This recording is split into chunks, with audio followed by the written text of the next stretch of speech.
ಇವಳೊಂದು ಅಂದದ ಉಯ್ಯಾಲೆ. ಹಾಯ್ ಎಲ್ರಿಗೂ ನಮಸ್ತೆ. ಎಲ್ಲರೂ ಹೇಗಿದ್ದೀರಾ? ಎಲ್ಲರೂ ಚೆನ್ನಾಗಿದ್ದೀರಾ ಅಂತ ಭಾವಿಸ್ತಾ ನಾನು ಚೆನ್ನಾಗಿದ್ದೀನಿ ಅಂತ ಹೇಳ್ತಾ, ಇವತ್ತಿನ ದಿನ ನನಗೆ ತುಂಬ ವಿಶೇಷ ಅಂತಲೇ ಹೇಳ್ಬೋದು. ಎಲ್ಲರ ದಿನವೂ ಹೇಗೆ ಸ್ಟಾರ್ಟ್ ಆಗುತ್ತೋ ನನಗೆ ಗೊತ್ತಿಲ್ಲ, ಆದರೆ ನನ್ನ ದಿನ ಸ್ಟಾರ್ಟ್ ಆಗೋದು ಹೇಗೆ ಅಂತ ಹೇಳಿದ್ರೆ, ಒಂದು ಲೋಟ ಬಿಸಿನೀರಿಂದ ನನ್ನ ಜರ್ನಿ ಸ್ಟಾರ್ಟ್ ಆಗುತ್ತೆ ಅವತ್ತಿನ ಡೇ. ಯಾಕಪ್ಪ ಹೀಗೆ ಹೇಳ್ತಾ ಇದ್ದಾಳೆ ಅಂತ ಅನ್ಕೋಬೋದೇನೋ. ಎಲ್ಲರೂ ಏನು ಎದ್ದ ತಕ್ಷಣ ಎಲ್ಲರೂ ಕೇಳೋದೇನು ಅಂದರೆ ಒಂದು ಲೋಟ ಕಾಫಿನೋ ಒಂದು ಲೋಟ ಟೀನೋ ಕೇಳ್ತಾರೆ ಮೈಂಡ್ ಫ್ರೆಶ್ ಆಗಬೇಕು ಅಂದರೆ. ಆದರೆ ನನಗದೇನೂ ಇಲ್ಲ, ಒಂದು ಲೋಟ ಬಿಸಿನೀರು ಬೇಕು.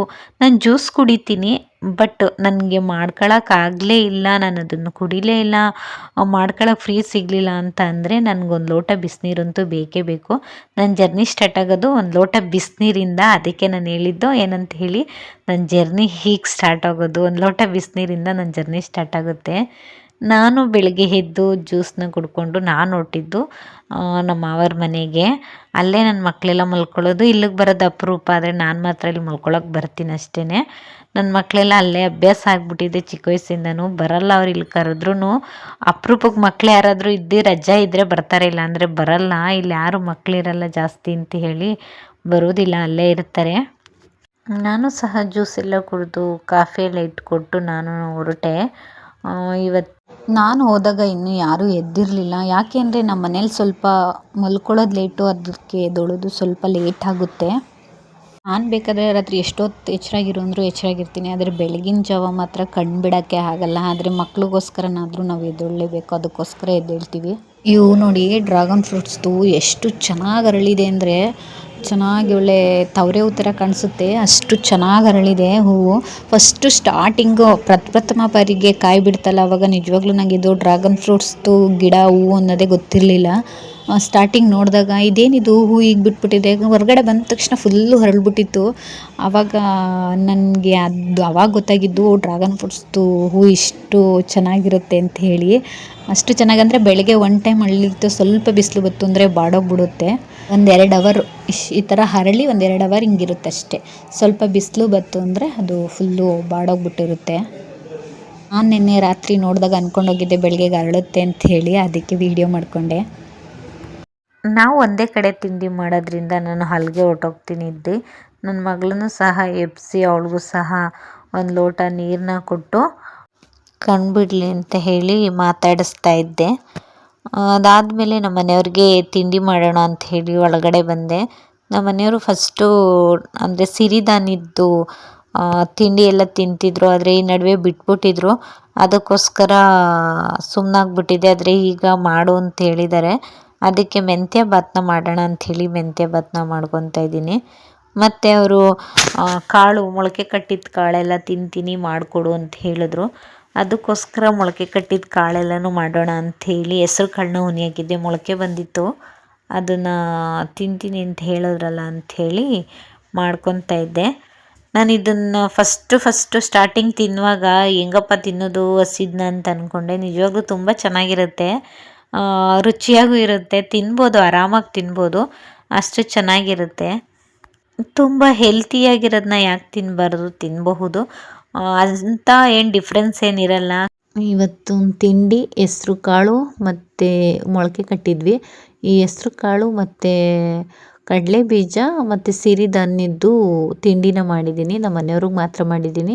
ರೈಟು ಒಂದು ಸಣ್ಣ ಜಾಮೂನ್ ಕಪ್ಪಲ್ಲಿ ಒಂದು ಸ್ವಲ್ಪ ಹಾಕ್ತಾರಂತೆ, ಅದಕ್ಕೆ 80 ರೂಪಾಯಿ ತೊಗೊತಾರಂತೆ. ಮನೆಯಲ್ಲೇ ಮಾಡಿಕೊಡು ಅಂತ ಹೇಳಿದ್ರು, ಅದಕ್ಕೆ ಮನೆಯಲ್ಲೇ ಮಾಡೋಣ ಅಂಥೇಳಿ ಮನೆಯಲ್ಲೇ ಮಾಡ್ತಾಯಿದ್ದೆ.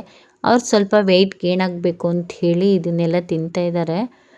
ಫಸ್ಟು ತಿಂತಿದ್ರು, ಮಧ್ಯ ನಡುವೆ ಅರ್ಧದಲ್ಲಿ ಬಿಟ್ಬಿಟ್ರು.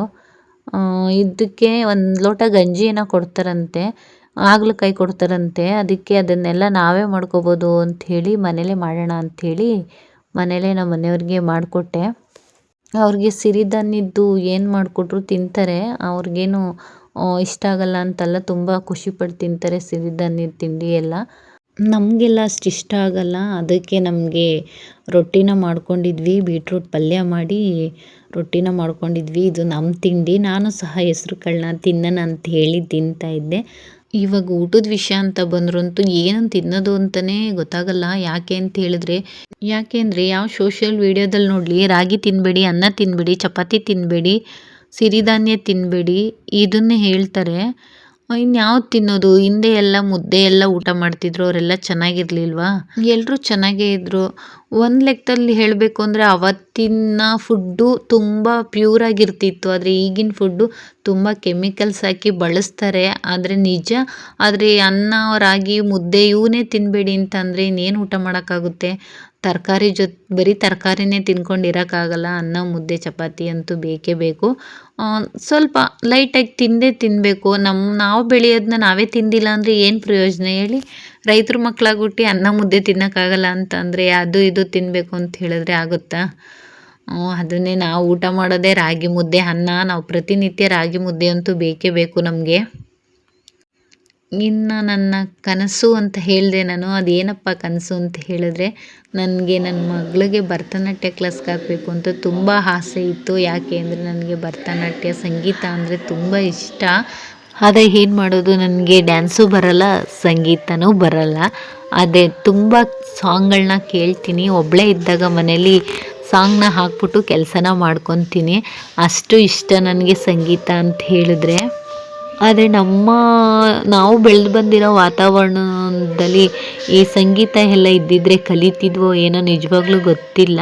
ಆದರೆ ಆಗಿನ ಪರಿಸ್ಥಿತಿ, ಮನೆ ಪರಿಸ್ಥಿತಿ ಎರಡೂ ಚೆನ್ನಾಗಿರಲಿಲ್ಲ. ಅದ್ರ ಜೊತೆ ನಮಗೆ ಓದಿ ಅಂತ ಹೇಳೋರು ಸಹ ನಮ್ಗೆ ಯಾರೂ ಇರಲಿಲ್ಲ. ಓದಿ ಈ ಥರ ಕೆಲಸ ತಗೋಬೇಕು, ಈ ಥರ ಅಚೀವ್ ಮಾಡಬೇಕು ಅನ್ನೋರು, ಬುದ್ಧಿವಾದ ಹೇಳೋರು ನಮಗೆ ಯಾರೂ ಇರಲಿಲ್ಲ.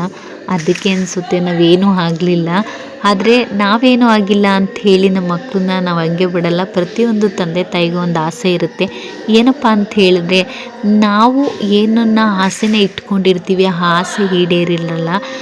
ಆ ಆಸೆನ ಎಷ್ಟೋ ಜನ ತಂದೆ ತಾಯಿ ನಾವು ಮಾಡೋಕ್ಕಾಗದೇ ಇರೋದನ್ನ ನಮ್ಮ ಮಕ್ಳ ಕೈಲಿ ಮಾಡಿಸೋಣ, ಕಷ್ಟಪಟ್ಟು ಓದಿಸೋಣ, ಅವ್ರು ಏನು ಇಷ್ಟಪಡ್ತಾರೆ ಅದನ್ನು ಅವ್ರ ಕೈಲಿ ಸಾಧನೆನ ಮಾಡಿಸೋಣ. ನಾನು ಅಂದ್ಕೊಂಡಿದ್ದೆ ಇದನ್ನು ಕಲಿಬೇಕು ಅಂತ, ಅದನ್ನು ಅವ್ರಿಗೆ ಕಲಿಸೋಣ.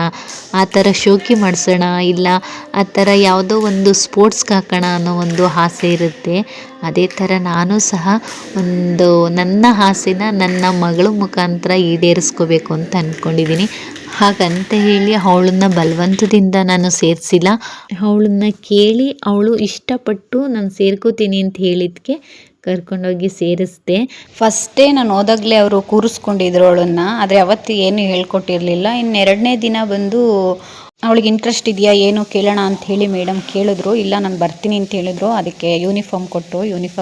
ಯೂನಿಫಾರ್ಮ್ ಸ್ಟಿಚ್ ಕೊಟ್ಟಿದ್ದೀನಿ, ಇನ್ನೂ ಅವರು ಹೊಲ್ಕೊಟ್ಟಿಲ್ಲ. ಅದಕ್ಕೆ ಹಾಗೆ ಹೋಗಲಿ ಅಂಥೇಳಿ ಮಾಮೂಲಿ ಡ್ರೆಸ್ಸಲ್ಲೇ ಕಳಿಸಿದ್ದೆ. ಇವತ್ತು ಹೇಳ್ತಾ ಇದ್ಲು ಮನೆಗೆ ಬಂದು ಏನೇನು ಹೇಳ್ಕೊಟ್ರು ಅಂತ ಹೇಳಿ. ನನ್ನ ಮಗಳಿಗೂ ಸಹ ಡ್ಯಾನ್ಸ್ ಆಗಲಿ ಹಾಡಾಗಲಿ ಅಷ್ಟು ಬರಲ್ಲ ಅವಳಿಗೆ. ಅವಳು ಓದು ಅನ್ನೋ ವಿಷಯದಲ್ಲಿ ಚೆನ್ನಾಗಿ ಓದ್ತಾಳೆ. ಆದರೆ ಈ ಡ್ಯಾನ್ಸು ಈ ಹಾಡೆಲ್ಲ ಅಷ್ಟು ಅವಳಿಗೆ ಬರಲ್ಲ. ಮನೆ ಶ್ಲೋಕಗಳೆಲ್ಲ ಹೇಳ್ತಾಳೆ, ಹಾಡೆಲ್ಲ ಹೇಳಕ್ಕೆ ಬರಲ್ಲ. ಹೀಗೆ ಅವಳನ್ನ ಕಳಿಸಿ ನಾನು ಅವಳನ್ನ ಕಲಿಯೋದನ್ನು ನೋಡಿ ಖುಷಿ ಪಡ್ತೀನಿ. ಅವಳು ಕಲಿತ್ರೆ ನನಗೂ ಸಹ ಕಲಿಸು ಅಂದರೆ ಕಲಿಸ್ಕೊಡ್ತಾಳೆ. ಕಲಿಯೋದಕ್ಕೆ ಯಾವುದೇ ಥರ ವಯಸ್ಸಿನ ಅಂತರ ಇಲ್ಲ. ನನ್ನ ಪ್ರಕಾರ ನೃತ್ಯದಲ್ಲೇ ಶ್ರೇಷ್ಠ ಅಂತ ಹೇಳದೆ ಭರತನಾಟ್ಯ ಅಂತಲೇ ಹೇಳ್ತೀನಿ. ಆಮೇಲೆ ಇವಾಗ ಸಿಂಗಲ್ ಹ್ಯಾಂಡ್ ಜೆಸ್ಚರ್ಸ್ ಹೇಳ್ತೀನಿ. ಪತಾಕ, ತ್ರಿಪತಾಕ, ಅರ್ಧ ಪತಾಕ, ಕತ್ತರಿ ಮುಖ, ಮಯೂರ, ಅರ್ಧ ಚಂದ್ರ, ಅರ್ಲ, ಶುಕತುಂಡ, ಆಮೇಲೆ ಮುಷ್ಟಿ, ಶಿಖರ. ಇಷ್ಟನ್ನ ಹೇಳ್ಕೊಟ್ರಾ? ಎಷ್ಟನ್ನ ಕಲ್ತಿರೋದು? ಇಷ್ಟು ಇವತ್ತಿನ ವಿಡಿಯೋ. ಈ ವಿಡಿಯೋ ಏನಾದರೂ ನಿಮ್ಗೆ ಇಷ್ಟ ಆಗಿದ್ದರೆ ಲೈಕ್ ಮಾಡಿ, ಕಮೆಂಟ್ ಮಾಡಿ ಅಂತ ಹೇಳ್ತಾ, ಯಾರೆಲ್ಲ ನನ್ನ ಚಾನಲ್ನ ಹೊಸದಾಗಿ ನೋಡ್ತಾ ಇದ್ದೀರಾ ಅವರು ನನ್ನ ಚಾನಲ್ನ ಸಬ್ಸ್ಕ್ರೈಬ್ ಮಾಡ್ಕೊಳ್ಳಿ ಅಂತ ಹೇಳ್ತಾ ಈ ವಿಡಿಯೋನ ಕ್ಲೋಸ್ ಮಾಡ್ತಾ ಇದ್ದೀನಿ. ಬಾಯ್ ಬಾಯ್, ಟೇಕ್ ಕೇರ್.